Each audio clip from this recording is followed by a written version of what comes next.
ವಿಲಾರ್ಡ್ Gibbs 1839 1903. Genius ಎನ್ನಬಹುದಾದ ಪ್ರಚಂಡ ಧೀಮಂತನೊಬ್ಬನ ಜನ್ಮ ಅತ್ಯಂತ ಅಪರೂಪವಾದ ಆದರೆ ಅದೃಷ್ಟವಶಾತ್ ಆದ ದೈವಕೃಪೆ ಎಂದು ಸಾಧಾರಣವಾಗಿ ಜನರು ನಂಬುವ ಘಟನೆ. ಜನ್ಮತಃ ಪ್ರತಿಭಾಶಾಲಿಯಾದವನ ವಿಚಾರವಾಗಿ ಸ್ವಲ್ಪ ಮಟ್ಟಿಗೆ ಹಾಗೆ ಹೇಳಬಹುದಾದರೂ ಅಂತಹ ಪ್ರತಿಭೆಯೂ ಫಲಕಾರಿಯಾಗಲು ಅತಿಶಯವಾದ ಸಾಧನೆಯನ್ನು ಬೇಡಿಯೇ ಬಿಡುತ್ತದೆ. ಸಹಾಯಕಾರಿಯಾದ ಪರಿಸರವನ್ನೂ ನಿರೀಕ್ಷಿಸುತ್ತದೆ. ಪ್ರತಿಭೆಯ ಸಹಜ ಪ್ರಕಾಶಕ್ಕೆ ಸಂಪೂರ್ಣ ಬೌದ್ಧಿಕ ಸ್ವಾತಂತ್ರ್ಯದಂತಹ ಸಹಕಾರಿ ಬೇರೊಂದಿಲ್ಲ ಎಂಬುದು ಸ್ವತಃ ಸಿದ್ಧ. ವಿಜ್ಞಾನದ ಚರಿತ್ರೆಯಲ್ಲಿ ಇದನ್ನು ಅನೇಕ ಬಾರಿ ನಾವು ನೋಡಬಹುದು. ಉದಾಹರಣೆಗೆ 1880ರವರೆಗಿನ 5 ಅಮೆರಿಕನ್ ಭೌತವಿಜ್ಞಾನಿಗಳನ್ನು ಹೆಸರಿಸಬಹುದು. Benjamin Franklin, Count Rumford, Joseph Henry, Henry Rowland ಹಾಗೂ ಜೋಸಿಯಾ ವಿಲಾರ್ಡ್ ಗಿಬ್ಸ್. ಇವರಲ್ಲಿ ಮೊದಲನೆಯವರಿಬ್ಬರು ಚರಿತ್ರೆಯಲ್ಲಿ ಕ್ರಾಂತಿಪೂರ್ವ ಕಾಲದವರು. ಅತ್ಯಲ್ಪ ಶಾಲಾ ವಿದ್ಯಾಭ್ಯಾಸವನ್ನು ಪಡೆದವರಾದರೂ ಸ್ವಂತ ಸಾಧನೆಯಿಂದ ಮಹತ್ತಾದ ಜ್ಞಾನವನ್ನು ಸಂಪಾದಿಸಿದವರು. ಕೆಲವು ವಿಚಾರಗಳಲ್ಲಿ ಇವರಿಬ್ಬರ ಜೀವನವು ವಿಭಿನ್ನವಾಗಿತ್ತಾದರೂ ಬಹಳಷ್ಟು ಸಂಗತಿಗಳಲ್ಲಿ ಹೋಲಿಕೆ ಸಮಾನತೆಗಳನ್ನು ನಾವು ಕಾಣಬಹುದು. ಇಬ್ಬರೂ ಬಹುಮುಖ ಸಮರ್ಥರು, ಸದಾ ಪ್ರಯೋಗಶೀಲರು, ಸೂಕ್ಷ್ಮಾವಲೋಕಿಗಳು, ವಾಸ್ತವಾಂಶ ಸಂಶೋಧನೆಗಾಗಿ ಶ್ರಮಿಸಿದವರು, ಸಾಮಾಜಿಕ ವಾತಾವರಣದ ಸೂಕ್ಷ್ಮ ಸಂವೇದನೆಯುಳ್ಳವರು, ವಿಜ್ಞಾನದ ಬೆಳವಣಿಗೆಗಾಗಿ ದುಡಿದವರು, ಇನ್ನಿತರ ರೀತಿಗಳಲ್ಲೂ ಮಾನವನ ಅರಿವಿನ ಉನ್ನತಿಗಾಗಿಯೇ ಎಂಬಂತೆ ಬದುಕಿದವರು.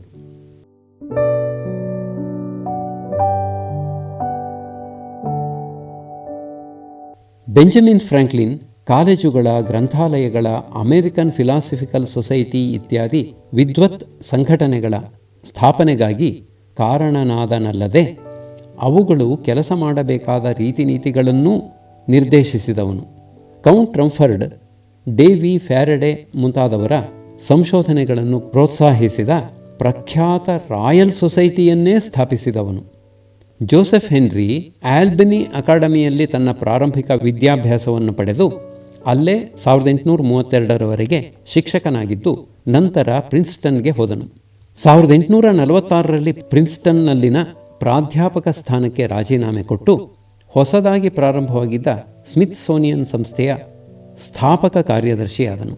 ಈ ಎಲ್ಲ ಸ್ಥಳಗಳಲ್ಲಿದ್ದಾಗಲೂ ಪ್ರತ್ಯುತ್ಪನ್ನಮತಿಯಾಗಿದ್ದ ಅವನು ವಿದ್ಯುತ್ಕಾಂತೀಯತೆಯ ಬಗ್ಗೆ ಮೂಲಭೂತ ಸಂಶೋಧನೆಯನ್ನು ನಡೆಸಿದನಾದರೂ ಫ್ಯಾರಡೆಯ ತೇಜಸ್ಸು ವರ್ಚಸ್ಸುಗಳ ಪ್ರಖರ ಪ್ರಚಾರದ ಬೆಳಕಿನಲ್ಲಿ ಮೂಲೆಗುಂಪಾಗಬೇಕಾಯಿತು. ಹೆನ್ರಿ ರೋಲೆಂಡ್ ನೆವಾಕ್ ಅಕಾಡೆಮಿಯಲ್ಲಿ ಕಾಲೇಜು ವಿದ್ಯಾಭ್ಯಾಸ ಮಾಡಲು ಪ್ರಯತ್ನಿಸಿದನಾದರೂ ಅಲ್ಲಿ ಕಡ್ಡಾಯವಾಗಿದ್ದ ಗ್ರೀಕ್ ಮತ್ತು ಲ್ಯಾಟಿನ್ಗಳನ್ನು ಕಲಿಯಲು ಸಾಧ್ಯವಾಗದೆ ಪಾಲಿಟೆಕ್ನಿಕ್ಕಿಗೆ ಸೇರಿ 1870ರಲ್ಲಿ ಸಿವಿಲ್ ಎಂಜಿನಿಯರಿಂಗ್ನಲ್ಲಿ ಡಿಗ್ರಿ ತೆಗೆದುಕೊಳ್ಳಬೇಕಾಯಿತು. ಗಿಬ್ಸ್ಗಿಂತ 9 ವರ್ಷ ಚಿಕ್ಕವನಾದರೂ ವಿಜ್ಞಾನ ಸಂಶೋಧನೆಯಲ್ಲಿ ಅವನ ಸಮಕಾಲೀನನೆನ್ನಬಹುದಾದ ಹೆನ್ರಿ ರೋಲೆಂಡ್ ಮೊಟ್ಟಮೊದಲು ಮಾಡಿದ ಮಹತ್ತರವಾದ ಕೆಲಸವೆಂದರೆ ಉಷ್ಣದ ಯಾಂತ್ರಿಕ ಸಮಾನವನ್ನು ಅಥವಾ ಮೆಕ್ಯಾನಿಕಲ್ ಈಕ್ವಿಲೆಂಟ್ ಆಫ್ ಹೀಟ್ ಅನ್ನು ನಿಷ್ಕೃಷ್ಟವಾಗಿ ಅಳೆದಿದ್ದು. ಉಷ್ಣದ ಬಗ್ಗೆ ಮೂಲಭೂತ ಸಂಶೋಧನೆ ರಮ್ಫರ್ಡ್ನಿಂದ ಪ್ರಾರಂಭವಾಗಿ ಮುಂದುವರೆದು ಗಿಬ್ಸ್ನ ಕಾಲದಲ್ಲಿ ವೈಜ್ಞಾನಿಕವಾಗಿ ಒಂದು ಹದಕ್ಕೆ ಬಂದಿತು ಎನ್ನಬಹುದು. ನ್ಯೂ ಹೆವೆನ್ನ ಹಾಫ್ಕಿನ್ಸ್ ಗ್ರಾಮರ್ ಶಾಲೆಯಲ್ಲಿ ತನ್ನ ಪ್ರಾರಂಭಿಕ ವಿದ್ಯಾಭ್ಯಾಸ ಮುಗಿಸಿದ ಗಿಬ್ಸ್ 1854ರಲ್ಲಿ ಯೇಲ್ ಕಾಲೇಜಿಗೆ ಸೇರಿದನು. ಲ್ಯಾಟಿನ್ನಲ್ಲಿಯೂ ಗಣಿತದಲ್ಲಿಯೂ ಬಹು ಬುದ್ಧಿವಂತನೆಂದು ಸಮ್ಮಾನಿತನಾದನು. 4 ವರ್ಷಗಳಲ್ಲಿ ಸ್ನಾತಕನಾಗಿ ಇನ್ನೂ 5 ವರ್ಷಗಳಲ್ಲಿ ಡಾಕ್ಟರೇಟ್ ಡಿಗ್ರಿ ಪಡೆದನು. ನಂತರ 2 ವರ್ಷ ಲ್ಯಾಟಿನ್ನಲ್ಲಿಯೂ 1 ವರ್ಷ ಪ್ರಕೃತಿ ತತ್ವಶಾಸ್ತ್ರದಲ್ಲಿಯೂ ಟ್ಯೂಟರ್ ಆಗಿದ್ದ ಗಿಬ್ಸ್ ಅನಂತರ 1866ರಲ್ಲಿ ಪ್ಯಾರಿಸ್ಗೂ, 1867ರಲ್ಲಿ ಬರ್ಲಿನ್ಗೂ, 1868ರಲ್ಲಿ ಹೈಡೆಲ್ಬರ್ಗ್ಗೂ ಭೇಟಿ ಕೊಟ್ಟನು. 1871ರಲ್ಲಿ ಯೇಲ್ ವಿಶ್ವವಿದ್ಯಾನಿಲಯವು ಗಿಬ್ಸ್ನನ್ನು ಗಣಿತೀಯ ಭೌತವಿಜ್ಞಾನದ ಪ್ರಾಧ್ಯಾಪಕನನ್ನಾಗಿ ನೇಮಿಸಿಕೊಂಡಿತು. 1903 ಏಪ್ರಿಲ್ 28ರಂದು ಸಾಯುವವರೆಗೆ ಗಿಬ್ಸ್ ಅದೇ ಸ್ಥಾನದಲ್ಲಿದ್ದನು. ಪುರಾತನ ಭಾಷೆಗಳ ಹಾಗೂ ಇನ್ನಿತರ ವಿಷಯಗಳ ಮೇಲಿನ ಪಾಂಡಿತ್ಯ, ಕಷ್ಟಪಟ್ಟು ಓದುವ ಅಭ್ಯಾಸ, ಯೇಲ್ ವಿಶ್ವವಿದ್ಯಾನಿಲಯದ ವ್ಯವಸ್ಥೆಯಲ್ಲಿನ ಸಾಕಷ್ಟು ವ್ಯವಧಾನ, ಸ್ವಾತಂತ್ರ್ಯ ಎಲ್ಲವೂ ಗಿಬ್ಸ್ನಿಗೆ ಆಗ ವಿಶ್ವವಿದ್ಯಾನಿಲಯದ ಪಠ್ಯಕ್ರಮದಲ್ಲಿಯೇ ಇಲ್ಲದಿದ್ದ ನೂರಾರು ವಿಷಯಗಳನ್ನು ಕುರಿತು ಆಳವಾದ ಅಧ್ಯಯನ ಕೈಗೊಳ್ಳುವುದಕ್ಕೆ ನೆರವಾದವು. ತನ್ನ ಯುರೋಪ್ ಪ್ರವಾಸದ ವರ್ಷಗಳಲ್ಲಿ ಅಂದಿನ ಮಹಾವಿಜ್ಞಾನಿಗಳಿಂದ ಶ್ರೀಮಂತ ವಿಷಯ ಸಂಗ್ರಹಣೆ ಮಾಡಿದ್ದ ಹಾಗೂ ಅಮೆರಿಕಕ್ಕೆ ಹಿಂದಿರುಗಿದ ಮೇಲೂ ಅನೇಕ ವರ್ಷಗಳನ್ನು ಅಧ್ಯಯನದಲ್ಲಿ ಕಳೆದಿದ್ದ ಗಿಬ್ಸ್ ತಾನು ಪ್ರಾಧ್ಯಾಪಕನಾದ ಮೇಲೆ ಎಂದಿಗೂ ವಿದ್ಯಾರ್ಥಿಗಳಿಗೆ ಬೋಧಿಸುವಾಗ ಉನ್ನತ ಮಟ್ಟವನ್ನು ಇಳಿಸಿ ಸರಳಗೊಳಿಸಲು ಹೋಗುತ್ತಿರಲಿಲ್ಲ. ಆರ್ಥಿಕ ಸ್ವಾತಂತ್ರ್ಯವೂ ಸಹ ಅದೃಷ್ಟವಶಾತ್ ಇದ್ದುದರಿಂದ ಗಿಬ್ಸ್ಗೆ ತನ್ನ ಮನಸ್ಸಿನಂತೆಯೇ ನಡೆಯುವುದು ಸಾಧ್ಯವಾಯಿತು. ಅಂದೂ ಇಂದೂ ಬಹುಸಂಖ್ಯೆಯ ಪ್ರಾಧ್ಯಾಪಕರುಗಳಿಗೆ ಇದು ದುಸ್ಸಾಧ್ಯವೇ ಸರಿ. ನಮ್ಮನ್ನು ನಾವೇ ಕೇಳಿಕೊಳ್ಳಬೇಕಾದ ಪ್ರಶ್ನೆ ಎಂದರೆ, ತೀರಾ ಸುಲಭ ಪಠ್ಯಕ್ರಮ ಪರೀಕ್ಷಾ ಪದ್ಧತಿಗಳನ್ನು ಅಳವಡಿಸುವುದರ ಮೂಲಕ ನಾವೇ ನಮ್ಮ ಮಕ್ಕಳ ಕಲಿಯುವ ಉತ್ಸಾಹವನ್ನೂ ಉನ್ನತ ಮಟ್ಟದ ಸಾಧ್ಯತೆಗಳನ್ನು ಮೊಟಕುಗೊಳಿಸುತ್ತಿದ್ದೇವೆಯೇ? ಫ್ರಾಂಕ್ಲಿನ್ ಅಥವಾ ರಂಫರ್ಡರಿಗೆ ಇದ್ದಂತೆಯೇ ಗಿಬ್ಸ್ಗೂ ವಿಜ್ಞಾನ ಹಾಗೂ ಅನ್ವೇಷಣೆಗಳ ಬಗ್ಗೆ ಸೆಳೆತವಿತ್ತು. 1866ರಲ್ಲಿ ಯೇಲ್ ಕಾಲೇಜಿನಲ್ಲಿ ಟ್ಯೂಟರ್ ಆಗಿದ್ದಾಗಲೇ ರೈಲ್ವೆ ಬೋಗಿಗಳಿಗೆ ಒಂದು ಬ್ರೇಕ್ ಕಂಡುಹಿಡಿದು ಅದೇ ವರ್ಷ ಅದಕ್ಕೆ ಪೇಟೆಂಟನ್ನೂ ಪಡೆದಿದ್ದ. ಅಲ್ಲದೆ ಎಂಜಿನ್ಗಳಿಗೆ ಅಳವಡಿಸುವ ಗವರ್ನರ್ ಒಂದನ್ನು ಆಗಲೇ ಅವನು ಆವಿಷ್ಕರಿಸಿದ್ದ. ಇದನ್ನು ಈಗಲೂ ಯೇಲ್ ವಿಶ್ವವಿದ್ಯಾನಿಲಯದಲ್ಲಿ ನೋಡಬಹುದು. ಭೌತಿಕ ಮತ್ತು ಪ್ರಾಯೋಗಿಕ ವಿಷಯಗಳಲ್ಲಿ ಅವನಿಗಿದ್ದ ಈ ಆಸಕ್ತಿಯನ್ನು ಗಮನಿಸದೇ ಹೋದರೆ ಗಿಬ್ಸ್ನ ಜೀವನವನ್ನು ಅರ್ಥ ಮಾಡಿಕೊಳ್ಳುವುದೇ ಕಷ್ಟ. ಏಕೆಂದರೆ ಶುದ್ಧ ಗಣಿತ ಮತ್ತು ಭೌತ ರಸಾಯನ ಕ್ಷೇತ್ರಗಳಲ್ಲಿನ ತತ್ವಮೀಮಾಂಸೆಗಳಲ್ಲಿಯೇ ನಿರತನಾಗಿರುತ್ತಿದ್ದನೆಂದೂ ಪ್ರಯೋಗಗಳನ್ನೇ ಮಾಡುತ್ತಿರಲಿಲ್ಲವೆಂದೂ ಅವನ ಬಗ್ಗೆ ಇತರರು ಉತ್ಪ್ರೇಕ್ಷೆ ಮಾಡುವಷ್ಟು ವಿಚಿತ್ರವಾಗಿರುತ್ತಿದ್ದ. ಸಿದ್ಧಾಂತಗಳನ್ನು ರೂಪಿಸುವುದರಲ್ಲಿ ಅಪರೂಪದ ಅತಿಶಯ ಸಾಮರ್ಥ್ಯವನ್ನು ಹೊಂದಿದ್ದ ಅವನು ತನಗೆ ಅಗತ್ಯವಾದ ಪ್ರಾಯೋಗಿಕ ದತ್ತಾಂಶಗಳನ್ನು ಸಾಮಾನ್ಯವಾಗಿ ಇತರರ ಪ್ರಕಟಿತ ಕೃತಿಗಳಿಂದಲೇ ಪಡೆದು ಉಪಯುಕ್ತ ನವೀನ ಕಲ್ಪನೆಗಳನ್ನು ಪ್ರಕಟಿಸುತ್ತಿದ್ದನಾದ್ದರಿಂದ ಇಂಥ ಅಭಿಪ್ರಾಯ ಮೂಡಿರಬಹುದು.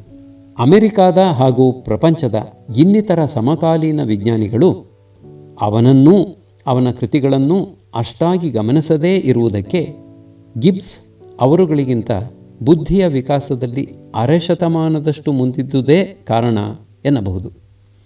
1876ರಲ್ಲಿ ಪ್ರಕಟವಾಗುತ್ತಿದ್ದಂತೆಯೇ ಅವನ ಮೊದಲ 2 ವಿಜ್ಞಾನ ಪ್ರಬಂಧಗಳ ಮಹತ್ವವನ್ನು ಮನಗಂಡ ವಿಜ್ಞಾನಿಗಳು ಕೇವಲ ಒಬ್ಬಿಬ್ಬರು ಮಾತ್ರ.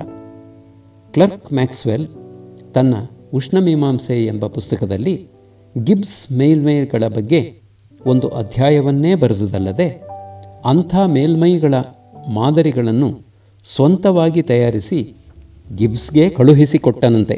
ಮ್ಯಾಕ್ಸ್ವೆಲ್ ಹೆಚ್ಚು ಕಾಲ ಬದುಕಿದ್ದಿದ್ದರೆ ಗಿಬ್ಸ್ ಸಿದ್ಧಾಂತದ ಮಹತ್ವ ವಿಜ್ಞಾನ ಪ್ರಪಂಚದಲ್ಲಿ ಇನ್ನೂ ಬೇಗನೆ ಪ್ರಚುರಗೊಳ್ಳುತ್ತಿತ್ತೇನೋ. ಹೆಟರೋಜಿನಿಯಸ್ ಈಕ್ವಿಲಿಬ್ರಿಯಾ ಅಥವಾ ಭಿನ್ನ ಜಾತೀಯ ಸಂತುಲನಗಳ ಬಗ್ಗೆ ಗಿಬ್ಸ್ ಕೊಡುಗೆಯನ್ನು ಮೊದಲು ಗಮನಿಸಿದ ಇನ್ನೊಬ್ಬ ಭೌತ ವಿಜ್ಞಾನಿ ವಾನ್ ದ ವಾಲ್ಸ್. ಅವನೂ ರೂಜ್ ಬೂಮ್ ಎಂಬ ಇನ್ನೊಬ್ಬನೂ ಸೇರಿ ಅದನ್ನು ಇಂದಿನ ಫೇಸ್ ರೂಲ್ ಪ್ರಾವಸ್ಥಾ ನಿಯಮದ ರೂಪಕ್ಕೆ ತಂದರು. ವಾನ್ ದ ವಾಲ್ಸ್ ತನ್ನ ಪ್ರಖ್ಯಾತ ಲೆಹರ್ಬಚ್ ಡೆರ್ ಹೆರ್ಮೋಡೈನಮಿಕ್ ಪುಸ್ತಕದಲ್ಲಿ 1912ರಲ್ಲಿ ಪ್ರಕಟವಾಯಿತು. ಗಿಬ್ಸ್ ಪ್ರಾವಸ್ಥಾ ನಿಯಮದ ಪರಿಣಾಮಗಳನ್ನು ವಿವರವಾಗಿ ಚರ್ಚಿಸಿದ್ದಾನೆ. ಗಿಬ್ಸ್ ಪ್ರತಿಭೆಯನ್ನು ಯೇಲ್ ವಿಶ್ವವಿದ್ಯಾನಿಲಯವು ಮೆಚ್ಚಿಕೊಂಡಿತ್ತು ಎಂಬುದಕ್ಕೆ ಅವನು ಒಂದೇ ಒಂದು ಪ್ರಬಂಧವನ್ನೂ ಪ್ರಕಟಿಸಿದ್ದಾಗಲೇ 1871ರಲ್ಲಿ ಅವನನ್ನು ಪ್ರಾಧ್ಯಾಪಕನನ್ನಾಗಿ ನೇಮಿಸಿಕೊಂಡಿದ್ದೇ ಸಾಕ್ಷಿ.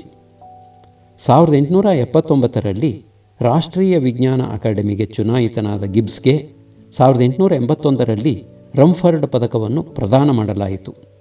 ಆದರೂ ಗಿಬ್ಸ್ನ ಸಾಮರ್ಥ್ಯವನ್ನು ಮೆಚ್ಚಿದ್ದವರೆಲ್ಲ ಅವನ ಸಿದ್ಧಾಂತವನ್ನು ಅರ್ಥ ಮಾಡಿಕೊಂಡಿದ್ದರೆಂಬುದು ಅನುಮಾನಾಸ್ಪದವೇ. ಉಷ್ಣಬಲ ವಿಜ್ಞಾನದಲ್ಲಿ ಗಿಬ್ಸ್ ಆಸಕ್ತಿ ತಳೆದದ್ದೂ ಅಚ್ಚರಿಯ ಸಂಗತಿಯೇ.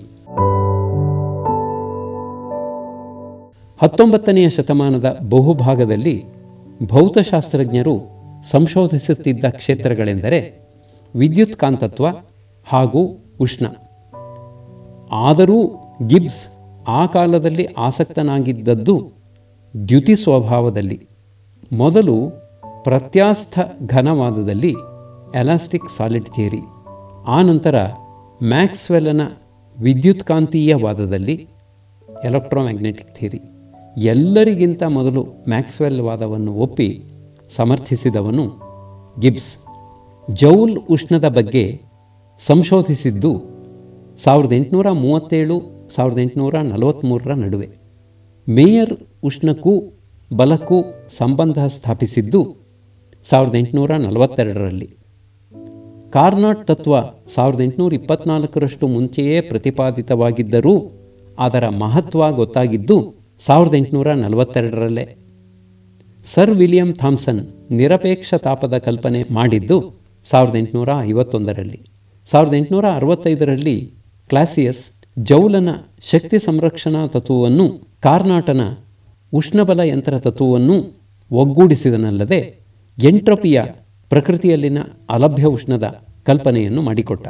ಜೌಲನ ಶಕ್ತಿ ಸಂರಕ್ಷಣಾ ತತ್ವ ಶಕ್ತಿಯು ಒಂದು ರೂಪದಲ್ಲಿ ಅದೃಶ್ಯವಾದಾಗ ಇನ್ನೊಂದು ರೂಪದಲ್ಲಿ ಪ್ರತ್ಯಕ್ಷವಾಗುತ್ತದೆಯೇ ವಿನಾ ನಷ್ಟವಾಗುವುದಿಲ್ಲ. ಇದನ್ನು ಉಷ್ಣಬಲ ವಿಜ್ಞಾನದ ಮೊದಲನೇ ನಿಯಮ ಎನ್ನುತ್ತಾರೆ.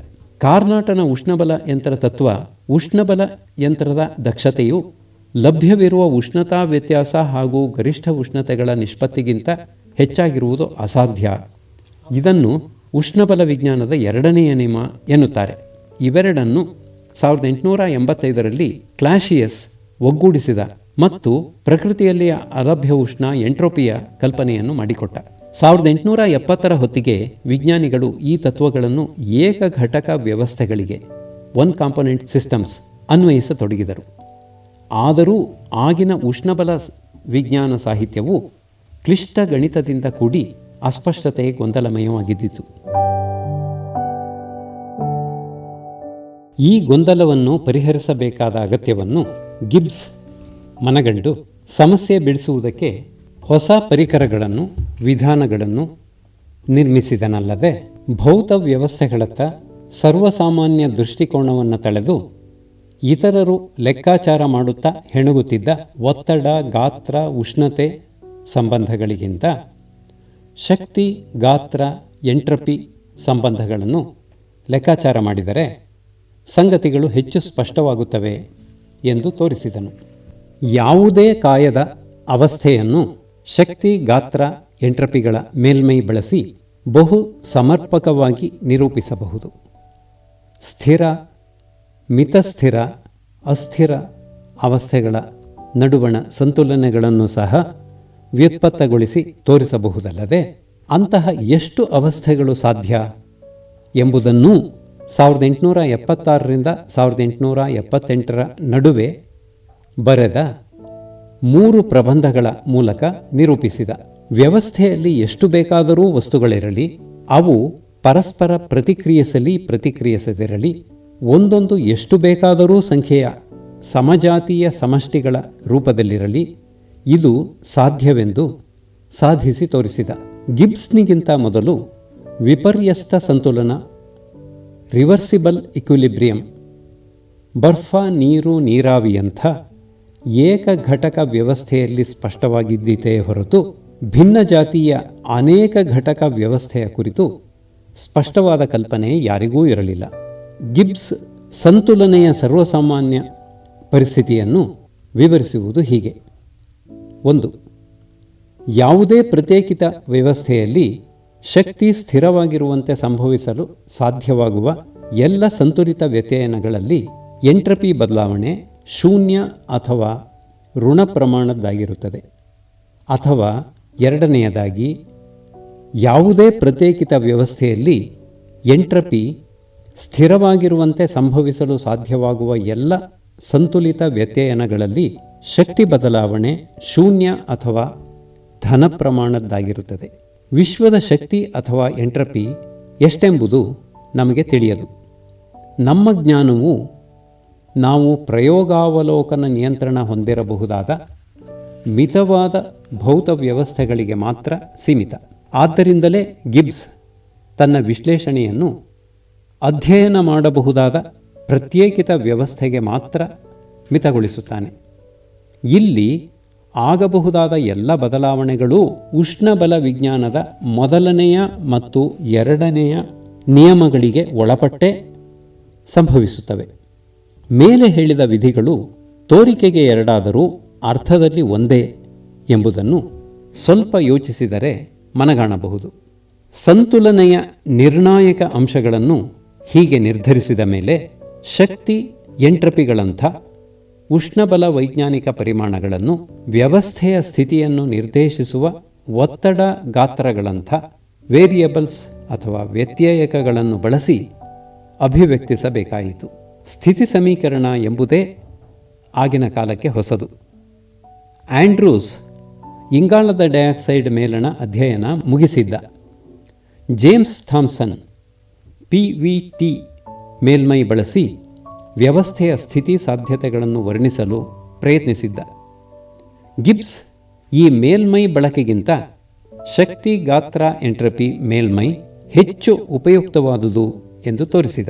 ವ್ಯವಸ್ಥೆಯಲ್ಲಿ ಒಂದೇ ವಸ್ತುವಿನ ಬದಲು ಅನೇಕ ವಸ್ತುಗಳಿದ್ದರೆ ಸ್ಥಿತಿಯು ಯಾವ ವ್ಯತ್ಯಯಕಗಳ ಮೇಲೆ ಅವಲಂಬಿಸುತ್ತದೆ ಎಂಬುದು ಗೊತ್ತಾಗುವುದಿಲ್ಲವಲ್ಲ. ಇದಕ್ಕಾಗಿ ಗಿಬ್ಸ್ ಒತ್ತಡ, ಉಷ್ಣತೆ ಹಾಗೂ ಇರುವ ಎಲ್ಲ ವಸ್ತುಗಳ ಸಾಪೇಕ್ಷ ದ್ರವ್ಯರಾಶಿಗಳನ್ನೊಳಗೊಂಡ ಸ್ಥಿತಿ ಸಮೀಕರಣವೊಂದನ್ನು ರೂಪಿಸಿದ.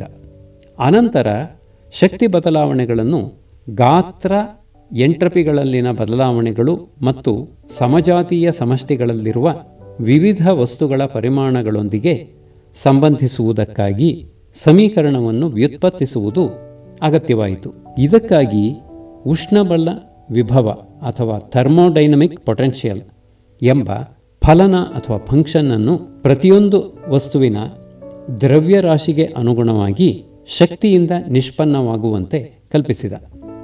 DE = TdS - PdV + μ dm1 + μ dm2 + μ dmn. ಈ ಅವಕಲನ ಸಮೀಕರಣದಲ್ಲಿ ಮ್ಯೂಗಳು ಉಷ್ಣಬಲ ವಿಭವಗಳು, ETSPVಗಳು ಕ್ರಮವಾಗಿ ಶಕ್ತಿ, ಉಷ್ಣತೆ, ಎಂಟ್ರಪಿ, ಒತ್ತಡ, ಗಾತ್ರ. ಮ್ಯೂಗಳು ಸ್ವತಂತ್ರವಾಗಿ ವ್ಯತ್ಯಯನ ಹೊಂದಬಲ್ಲ ವಸ್ತುಗಳ ದ್ರವ್ಯರಾಶಿಗಳು. SV ಮತ್ತು ಮ್ಯೂಗಳು ET ಮತ್ತು ಮ್ಯೂ ಸ್ವತಂತ್ರ ವ್ಯತ್ಯಕಗಳ ಫಲಿತಗಳು. ಇದರ ನಂತರ ಗಿಬ್ಸ್ ವ್ಯವಸ್ಥೆಯ ಒಟ್ಟು ಶಕ್ತಿಯ ಸಹ ಅಸ್ತಿತ್ವದಲ್ಲಿರುವ ಅಂಗಗಳಾದ ಸಮಜಾತೀಯ ಸಮಷ್ಟಿಗಳಲ್ಲಿರುವ ವಿವಿಧ ವಸ್ತುಗಳೊಂದೊಂದರ ಶಕ್ತಿಗಳಿಂದಲೂ ಸಂಕಲಿತವಾಗಿರುತ್ತದೆ. ಒಂದೊಂದು ಅಂತಹ ಅಂಗಕ್ಕೂ ಒಂದೊಂದು ಸ್ಥಿತಿ ಸಮೀಕರಣವಿರುವುದು ಸಾಧ್ಯ ಎಂದು ಭಾವಿಸಿ ಅಂಗಗಳನ್ನು ಫೇಸಸ್ ಅಥವಾ ಪ್ರಾವಸ್ಥೆಗಳು ಎಂದು ಹೆಸರಿಸಿದ. ವಸ್ತು ಒಂದೇ ಆಗಿರಲಿ, ಬೇರೆ ಬೇರೆ ಆಗಿರಲಿ, ಸ್ಥಿತಿ ಸಮೀಕರಣ ಬೇರೆ ಬೇರೆಯಾಗಿದ್ದರೆ ಅವುಗಳನ್ನು ಸ್ವತಂತ್ರವಾದ ಬೇರೆ ಬೇರೆ ಘಟಕಗಳು, ಕಾಂಪೊನೆಂಟ್ಸ್ ಎಂದು ಪರಿಗಣಿಸಿದ.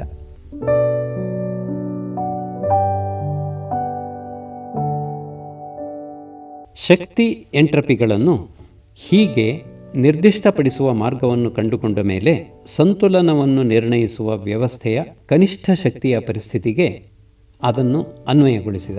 ಈ ಪರಿಸ್ಥಿತಿಯಲ್ಲಿ ವ್ಯವಸ್ಥೆಯ ಒಟ್ಟು ಎಂಟ್ರಪಿ, ಒಟ್ಟು ಗಾತ್ರ ಮತ್ತು ಎಲ್ಲ ಘಟಕಗಳ ಒಟ್ಟು ದ್ರವ್ಯರಾಶಿ ಇವುಗಳು ಸ್ಥಿರವಾಗಿರಬೇಕು ತಾನೆ. ಹೀಗಾದಾಗ ಒಂದು ಸಂತುಲಿತ ಪ್ರಾವಸ್ಥೆಯ ಉಷ್ಣತೆ, ಒತ್ತಡ, ಉಷ್ಣಬಲ ವಿಭವ ಎಲ್ಲವೂ ಕ್ರಮವಾಗಿ ಇನ್ನೊಂದು ಸಂತುಲಿತ ವ್ಯವಸ್ಥೆಯ ಉಷ್ಣತೆ, ಒತ್ತಡ, ಉಷ್ಣಬಲ ವಿಭವ ಇತ್ಯಾದಿಗಳಿಗೆ ಸಮವಾಗಿರುವುದು ಅನಿವಾರ್ಯವಾಗುತ್ತದೆ. ಪ್ರಾವಸ್ಥೆಗಳ ಉಷ್ಣಬಲ ವಿಭವಗಳು ಪರಸ್ಪರ ಸಮವಾಗುವ ಹಾಗೆ ವ್ಯತ್ಯಯಕಗಳಾದ ಉಷ್ಣತೆ, ಗಾತ್ರ, ಒತ್ತಡಗಳು ಏರಿಳಿಕೆಯ ಹೊಂದಾಣಿಕೆ ಮಾಡಿಕೊಳ್ಳಬೇಕಾಗುತ್ತದೆ.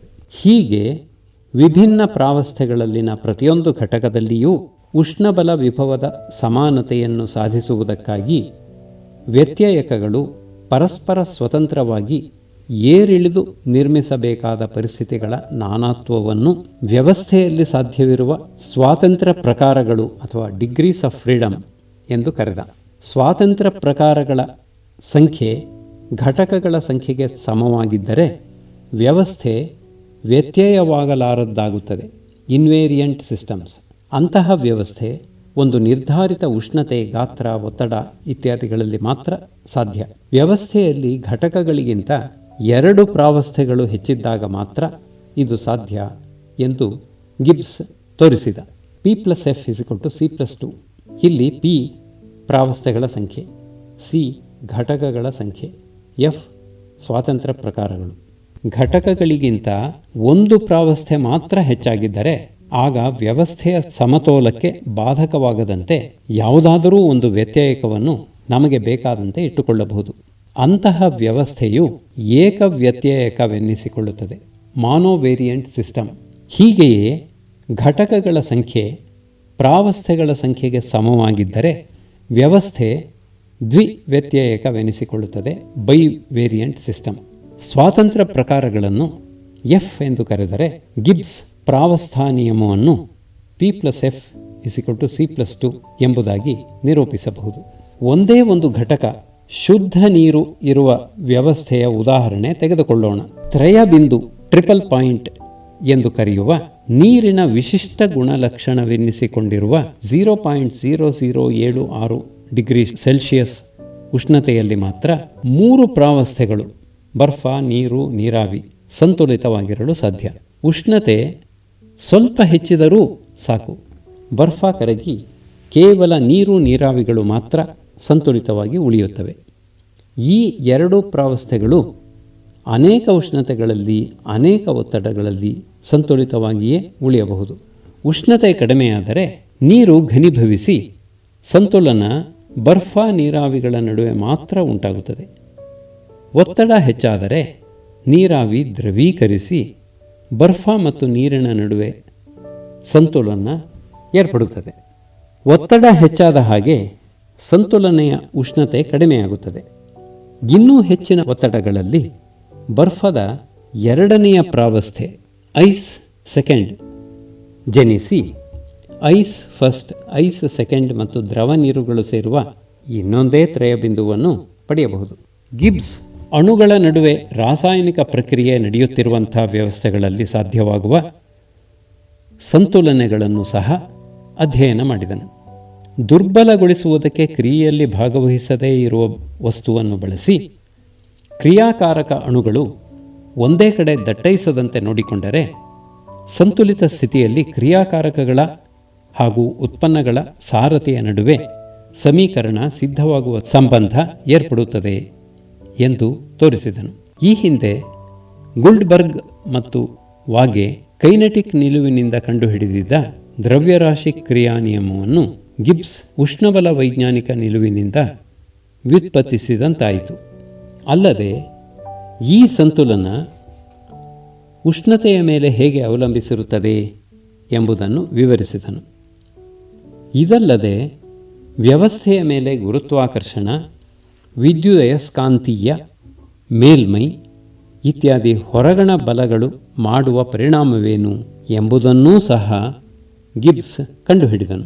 ಅಂತಹ ವ್ಯವಸ್ಥೆಗಳಲ್ಲಿ ಬದಲಾವಣೆಯಲ್ಲಾಗುವ ಶಕ್ತಿ ವ್ಯತ್ಯಾಸವು ಕೇವಲ ಬಾಹ್ಯ ಬಲಗಳ ವಿರುದ್ಧ ನಡೆದ ಕೆಲಸಕ್ಕೆ ಮಾತ್ರ ಸೀಮಿತವಾಗಿರುವುದಿಲ್ಲ. ಬದಲಿಗೆ ಅದರ ಜೊತೆಗೆ ಉಷ್ಣತೆ ಹಾಗೂ ಎಂಟ್ರಪಿ ವ್ಯತ್ಯಾಸಗಳ ಗುಣಲಬ್ಧವನ್ನು ಸಹ ಒಳಗೊಂಡಿರುತ್ತದೆ ಎಂದು ತೋರಿಸಿದನು. ಮುಂದೆ 1882ರಲ್ಲಿ ಹೆಲ್ಮ್ಹೋಲ್ಟ್ಜ್ ಸಹ ಇದೇ ತೀರ್ಮಾನಕ್ಕೆ ಬಂದನೆಂಬುದು ಇತಿಹಾಸ. ಅನೇಕ ಘಟಕಗಳ ವ್ಯವಸ್ಥೆಯಲ್ಲಿ ಪ್ರಾವಸ್ಥೆಗಳನ್ನು ಬೇರ್ಪಡಿಸುವ ಮೇಲ್ಮೈಗಳಲ್ಲಿನ ಬಲಗಳು ಕ್ರಿಯಾಕಾರಕಗಳ ನಡುವೆ ಸಂತುಲನೆಯನ್ನು ಹೇಗೆ ನಿಯಂತ್ರಿಸುತ್ತವೆ ಎಂಬ ಬಗ್ಗೆಯೂ ಗಿಬ್ಸ್ ಮೂಲಭೂತವಾದ ಸಾಧನೆಯನ್ನು ಮಾಡಿದ್ದಾನೆ. ಗಿಬ್ಸ್ನ ಸಾಧನೆಗಳನ್ನು ಸ್ವಲ್ಪದರಲ್ಲಿ ಸಂಗ್ರಹಿಸುವುದು ತುಂಬ ದುಸ್ಸಾಧ್ಯವಾದ ಕೆಲಸ. ಉಷ್ಣಬಲ ವಿಜ್ಞಾನದ ಮೇಲಣ ಅವನ ಪ್ರಬಂಧಗಳು ಸಾಂದ್ರವಾಗಿ ಬರೆದ 400 ಪುಟಗಳಿಗಿಂತಲೂ ಹೆಚ್ಚಾಗುತ್ತವೆ.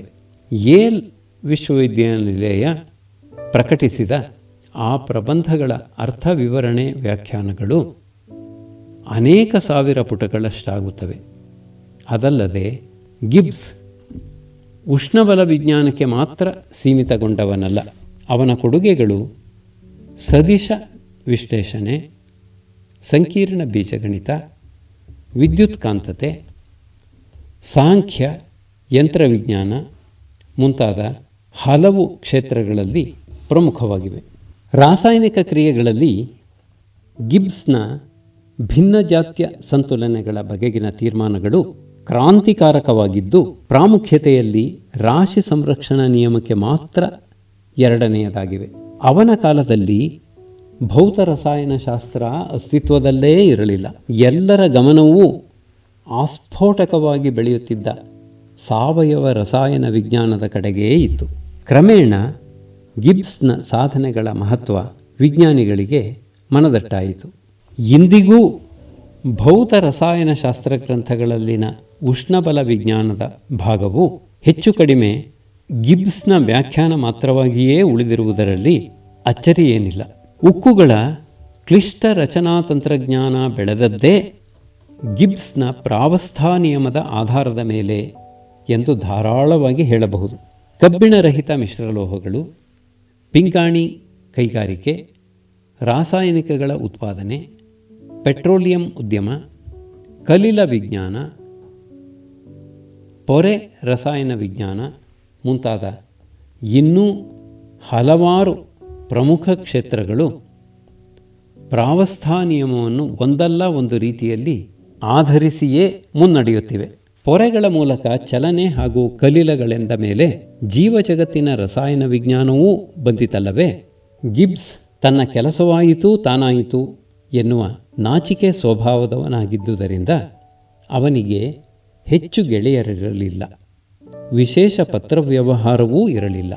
ತಾನು ಓದಿದ ನ್ಯೂ ಹೆವೆನ್ ಪ್ರಾಥಮಿಕ ಶಾಲೆಗೆ ಮಾತ್ರ ಅವನು ಟ್ರಸ್ಟಿ ಆಗಿ ಸೇವೆ ಸಲ್ಲಿಸಿದ. ಮಾತು ಕಡಿಮೆಯಾದರೂ ಹಾಸ್ಯ ಮನೋಭಾವದ ಅವನು ಇತರರಿಗೆ ಸಹಾಯ ಮಾಡುವ ಯಾವ ಸಂದರ್ಭವನ್ನೂ ಬಿಡುತ್ತಿರಲಿಲ್ಲ. ಮರ್ಯಾದೆಗಳಿಗಾಗಿ ಹಾತೊರೆಯುತ್ತಿರಲಿಲ್ಲ. ರಾಯಲ್ ಸೊಸೈಟಿ 1901ರಲ್ಲಿ ಕೋಪ್ಲೆ ಮೆಡಲ್ ಕೊಟ್ಟಿತಲ್ಲದೆ ಎಲ್ಲ ದೇಶಗಳ ಎಲ್ಲ ವಿಜ್ಞಾನ ಸಂಸ್ಥೆಗಳೂ ಅವನನ್ನು ಒಂದಲ್ಲ ಒಂದು ರೀತಿಯಲ್ಲಿ ಸನ್ಮಾನಿಸಿದವು. ಫ್ಯಾರಡೆಯಂತೆಯೇ ಗಿಬ್ಸ್ ಲೌಕಿಕ ಸಂಪಾದನೆಯೆಲ್ಲವನ್ನೂ ಬಿಟ್ಟುಕೊಟ್ಟು ಸಂಶೋಧನೆಯಲ್ಲೇ ನಿರತನಾದವನು. ಮೂಲಭೂತ ಆವಿಷ್ಕಾರಗಳನ್ನು ಮಾಡಿದ ಮಹಾಚಿಂತಕ. ಗಿಬ್ಸ್ನ ಅಂತರಂಗ ನಮಗೆ ತಿಳಿಯದ್ದು. ಡೈರಿ, ಪತ್ರಗಳು ಇತ್ಯಾದಿ ಯಾವುದೂ ಲಭ್ಯವಿಲ್ಲ. ಆದರೆ ರಾಷ್ಟ್ರೀಯ ವಿಜ್ಞಾನ ಅಕಾಡೆಮಿಗಾಗಿ ತನ್ನ ಸಹೋದ್ಯೋಗಿ ಹ್ಯೂಬರ್ಟ್ ನ್ಯೂಟನ್ನನ್ನು ಕುರಿತು ಗಿಬ್ಸ್ ಸ್ಮರಣಿಕೆಯೊಂದನ್ನು ಬರೆಯುತ್ತಾ ತನಗರಿವಿಲ್ಲದಂತೆ ತನ್ನನ್ನೇ ತಾನು ವರ್ಣಿಸಿಕೊಂಡಿದ್ದಾನೆ ಎನ್ನಬಹುದು.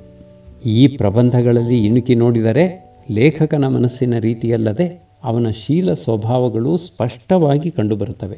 ಪ್ರಾಮಾಣಿಕ ಕೆಲಸದ ಬಗೆಗಿನ ಪ್ರೇಮ, ಸೋಗಿನ ಬಗ್ಗೆ ಹೇವರಿಕೆ, ನಿರ್ಣಯ ಹೇಳುವುದರಲ್ಲಿನ ಎಚ್ಚರಿಕೆ, ಅವಸರದ ತೀರ್ಮಾನ ಮಾಡದಿರುವ ತಾಳ್ಮೆ, ಕಾರಣವಿಲ್ಲದೆ ಕಲ್ಪಿಸದಿರುವ ಮನೋದಾರ್ಢ್ಯ, ಸತ್ಯ ಸಿಕ್ಕೀತೆಂಬ ನಿರೀಕ್ಷೆಯಿಂದ ಊಹೆ ಮಾಡದಿರುವುದು, ಸದ್ಯಕ್ಕೆ ನಡೆಯುತ್ತಲ್ಲ ಎಂದು ಉಡಾಫೆ ಹೊಡೆಯದಿರುವುದು ಎಲ್ಲವನ್ನೂ ಕಾಣಬಹುದು. ಪ್ರತಿಯೊಂದು ಸಿದ್ಧಾಂತವನ್ನೂ ಅತ್ಯಂತ ಜಾಗರೂಕತೆಯಿಂದ ಕಷ್ಟಪಟ್ಟು ಪರೀಕ್ಷಿಸುವ ಸಹನೆಯನ್ನು ಲೇಖಕ ಪ್ರದರ್ಶಿಸಿದ್ದಾನೆ. ಈ ಗುಣಗಳ ಜೊತೆಗೆ ನಮಗೆ ಕಾಣುವುದು ತನ್ನ ಹಿರಿಮೆಯನ್ನು ಒತ್ತಾಯಿಸದೆ ಪರಿಣತ ತೀರ್ಪುಗಾರರಿಂದ ಬೇಡದೇ ಬರಬಹುದಾದ ಶ್ಲಾಘನೆ ಹೊರತಾಗಿ ಬೇರೆ ಯಾವ ಕೀರ್ತಿಗಾಗಿ ಹಂಬಲಿಸದಿರುವುದು.